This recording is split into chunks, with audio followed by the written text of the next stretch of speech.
Excel's LAMBDA tool lets you do this using familiar Excel language and syntaxes. In this guide, I'll show you how. Open a blank Excel workbook and in cell A1 of sheet 1, type the following.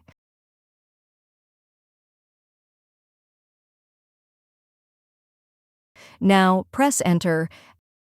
At first, this produces a number sign calc ! Error because you haven't yet assigned any values to the variables. Double-click the cell containing the LAMBDA function and type example variables in parentheses at the end of the existing formula. When you press Enter, the cell will display the product. Click the cell containing your LAMBDA function, select the original LAMBDA variables and calculation you created, and press Ctrl+C to copy this formula. Once you've copied the formula, go to the Formulas tab on the ribbon. Click Name Manager and select New.